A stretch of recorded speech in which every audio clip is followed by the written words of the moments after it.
Asian green बीटार बांगलाय सबुज बाशपाती छोट और चंचल এই পাখি উড়ন্ত পোকা ধরে খেতে ওস্তাদ। বিশেষ করে মৌমাছি ও ফড়িং ধরে খায়। বাংলাদেশের খোলা মাঠ, ঝোপঝাড় ও বিদ্যুতের তারে বসে থাকতে এদের প্রায়ই দেখা যায়। এশিয়ান ওপেন বিল বাংলায় এশীয় শামুকখোল বড় আকৃতির সারস জাতীয় এই পাখি মূলত শামুক খেয়ে বেঁচে থাকে। ধানক্ষেত, বিলচিল ও জলাভূমিতে দলবদ্ধভাবে এদের দেখা যায়। বাংলাদেশের প্রায় সর্বত্র, বিশেষত গ্রামীণ জলাভূমিতে এদের প্রচুর পরিমাণে দেখা যায়। এশিয়ান পামসুইফট বাংলায় এশীয় তালবাতাসি ছোট দ্রুতগতির এই পাখি সারাক্ষণ আকাশে ভেসে থাকে। উড়ন্ত পোকামাকড়ই এদের প্রধান খাদ্য।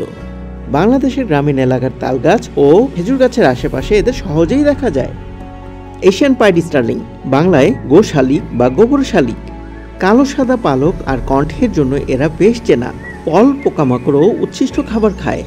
বাংলাদেশের শহর, গ্রাম, হাটবাজার সবখানেই এদের দেখা যায়। এশিয়ান প্লেন মার্টিন বাংলায় এশীয় বালিনাকুটি নদীর পাড়ে মাটির ঢিপিতে বানানো বাসায় এরা ঝাঁক বেঁধে থাকে। উড়ন্ত পোকা খেয়ে বাঁচে।